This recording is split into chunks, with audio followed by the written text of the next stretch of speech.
apartheid. It's a monster. It's a Frankenstein. The Truth and Reconciliation Commission's mandate was to gather information and investigate gross human rights violations during South Africa's apartheid past. In practice, this meant they had to concentrate their time and energy on individual cases of violence, such as murder and torture. But the damage apartheid did to generations of South Africans was far more long-term and went much deeper than individual acts of violence. The psychological damage inflicted by apartheid is still with us. Apartheid tried to tell black South Africans that they were inferior human beings, that they were not really South Africans, and that they had to live in a way and in places that suited the white minority. When South Africa formally became a state in 1910, black South Africans were denied their political rights. When apartheid became the official state ideology after 1948, when the National Party came to power, black people were told they could only exercise their rights as citizens in the Bantustans or tribal homelands created by the National Party. The apartheid idea was that Greater South Africa would belong to white people only, and the different black language groups would each have its own state. I have just announced in Parliament details of the granting of self-government to the Transkei. The Transkei is the first Bantu homeland which has approached the government of the Republic to aid it by means of this great step on the road to independence, for which in its final form it rightly feels it is not yet ready. It is indeed an historic hour that we are experiencing, as within the hour the Republic of Transkei will be born. It is given to very few to be present at the birth of a new state. Between the early 1970s and 1981, 4 of these territories were declared independent states by the government, and 6 attained the status of self-government. Transkei, Bophuthatswana, Venda and Ciskei were the so-called independent states whom no other country in the world recognized. It was possible to apply the homeland system because all South Africans had been classified by race already, and all black citizens had to carry a special ID or reference book.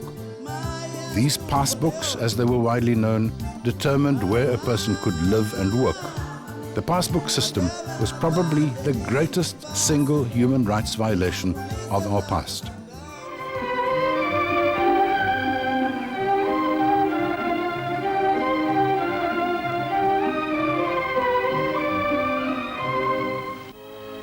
Mrs. Curry decides, however, to check up on something else. That is, whether her servant has his reference book, and if his service contract is in order. Nothing missing, except one tooth.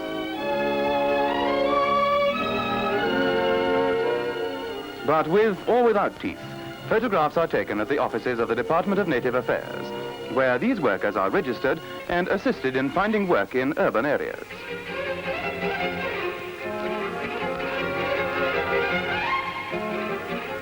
Daily, a large number turns up here for reference books. Each book contains the photograph of the owner, his name, race, and particulars of employment. Naturally, the officials who are employed here must have a thorough knowledge of Bantu customs and languages.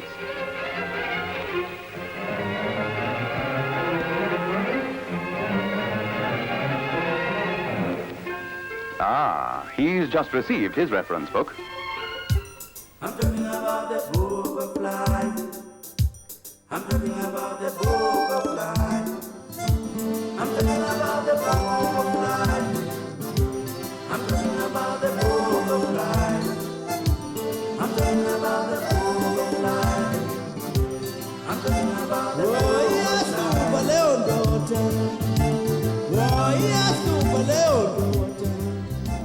If I think about that, I think my heart inside and my brains is like water boiling. Sorry to say, but when I try to think about us, I want to cry. The main aim of the past laws was to control the movement of black South Africans to the cities. The idea was to allow just enough blacks into the urban areas to satisfy the labor requirements. Anyone wanting to live or work in a city needed a permit. Without one, it was illegal to stay there for longer than 72 hours. The pass laws denied black South Africans the right of citizenship. They were aliens in their own country. Pass laws arrests gave millions of South Africans a criminal record. Criminals for simply not having a valid pass to be in a certain place at a certain time in the country of their birth. If you see a lion coming, you must run away from them. If you see the police in the street, you run away, you know that you'll be arrested. They used to come to our houses, knocking at the door, whether you are naked or what. They just knock on the door and walk in. There was no privacy anymore. Your house was just their house. If you go out here, go to the cafe here next door, and you meet up with what's called Badu Board inspector, and then the only thing that he's going to say, "Yom komi, where's your pass?" No, I've left it here at work or here at home. Say, come. Then they take you to the court. When they see, even at a bus stop, when they see black people in a queue, they quickly surround them, arrest them, those who have got no passes. Everywhere, even going to church. On Sunday, they stop them from going to church. They ask your pass. If you leave your pass, you are going to be arrested. You're going to church will be nothing to the police. You are going to be locked up. Gandhi, they're busy collecting us. They want to arrest us. So from 1976, early in the morning, they came with big lorries. They say, "You are not allowed to be here because this is our country. Go back to Transkei." We say, no, we can't. They take us by the big lorries, send it to the trains. Trains that day was 7. In Joburg it was very worse because mostly people that was arrested anyhow, anytime. Transparencies, get in the houses, hotels, the police go inside of the houses or the flats, they search all these people in order that they know where you sleep, where you come from, what's your boss, what he's doing, and so forth. The boss was trying to write to phone to Transkei those townships. They say we are coming to bring your families who are here because they are not allowed to be here. So also myself, I phoned to my father. I say, "Yeah, you mustn't say I'm your child. I'm a child of South Africa. I'm a child of South Africa, not yours, because I'm fighting for the pass laws." If you are 18 years of age, they see you, "Where's your pass?" "It's in the house there, I'm going to..." "No, you are supposed to carry your pass with you." They lock you and go, you are going to pay the fine in the police station. It was not something which you are allowed to live with. You must carry your pass. And your name was Kafa.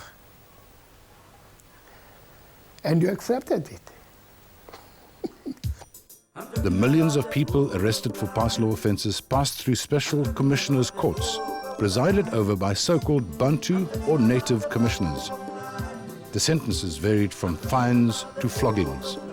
Usually offenders were endorsed out, meaning they had 72 hours to leave the area.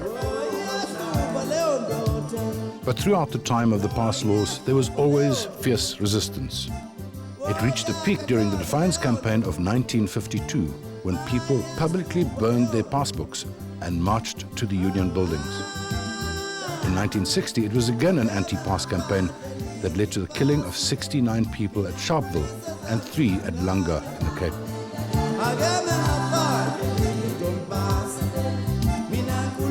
By the 1980s, the arrests were not stopping, but the law was cracking under the strain.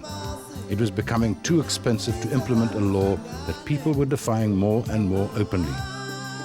In 1986, P.W. Botha repealed all pass laws and influx control. The tyranny of the Dompas had finally come to an end. South Africans classified as coloureds did not have to carry passbooks and thus had more freedom of movement and found it easier to get jobs. During the apartheid years, many black people living in areas dominated by whites and coloured people, like the Western Cape and Karoo, gave up their black identities, changed their names and became coloured. In the Karoo, they called this om jou baadjie om te draai, to turn your jacket inside out. The clearling. So in those years of apartheid, they were the most privileged because, to my thinking, they were the most privileged because the color of their skin and the language they were talking. By sekere plekke kon jy nie werk kry nie. Want jy dra 'n dompas, jy moet eers na die magistraat toe gaan om 'n pas te kry om by 'n sekere dorp in te gaan as jy swart was, waar die kleerling oral kon gaan met sy groen identiteitskaartjie.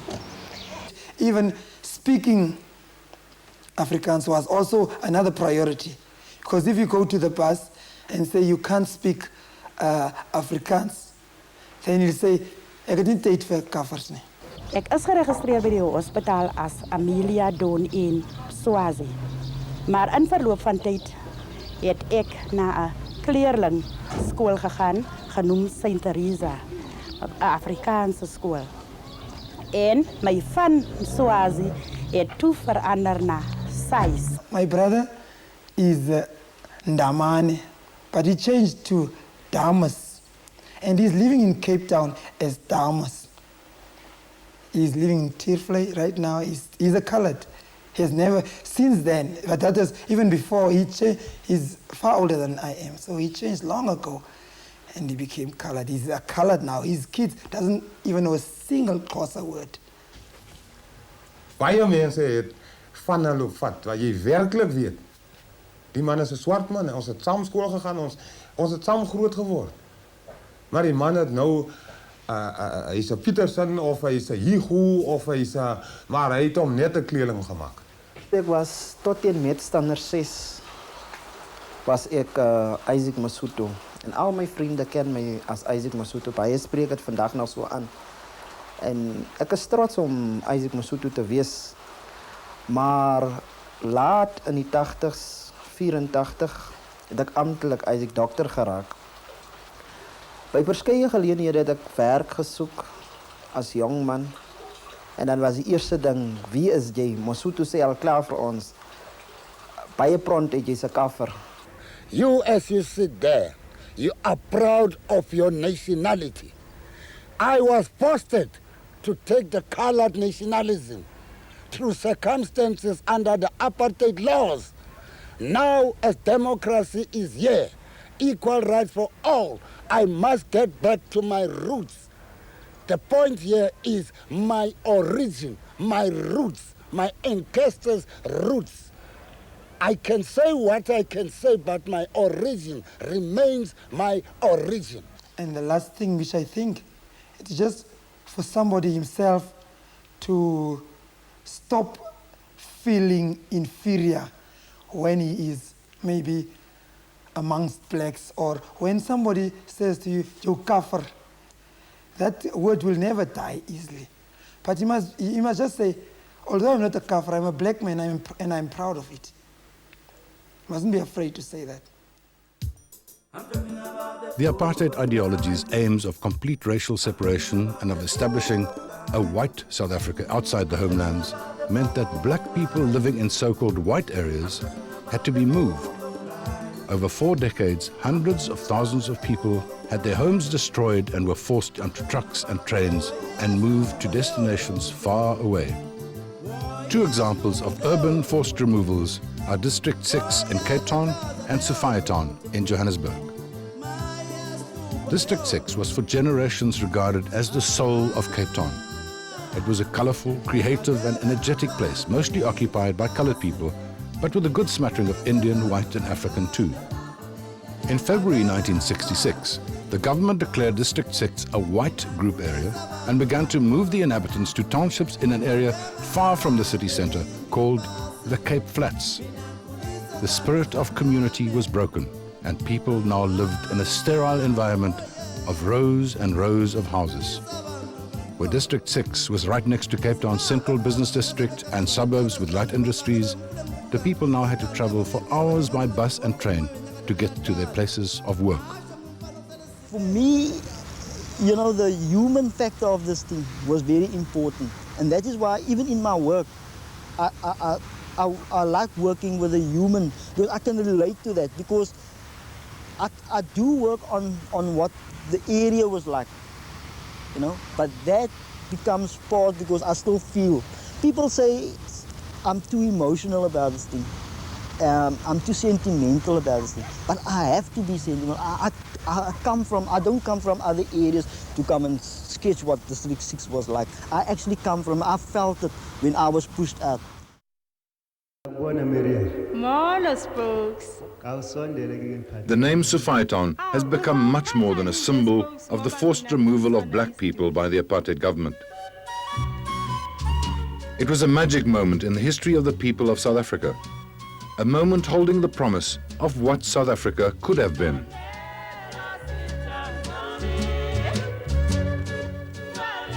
Sofiatown was truly a melting pot, a place where musicians, artists, writers, and gangsters combined to create an excitement that is still remembered with nostalgia. People lived as if they were free in a time that white capital and Afrikaner nationalism gathered forces to formalize a most restrictive ideology. Sofiatown was the embryo of an exciting South Africa, culturally and politically. And that was exactly why it had to be destroyed, because it threatened the designs of racial separation and white Calvinist superiority. It was the first black urban experience, you know, which expressed itself.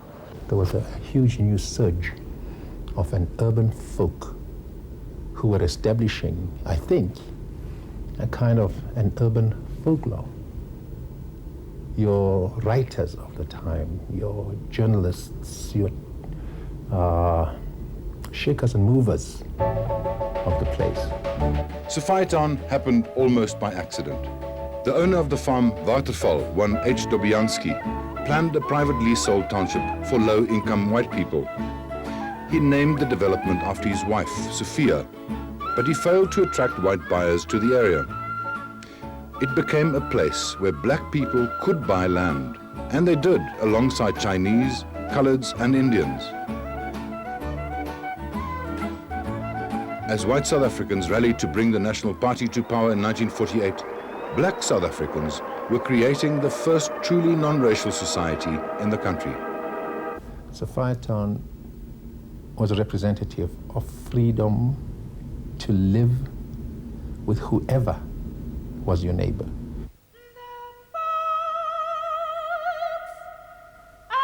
It was too much of a threat. In February 1955, trucks rolled into Sofiatown, loaded its inhabitants, and moved them to a place called Meadowlands.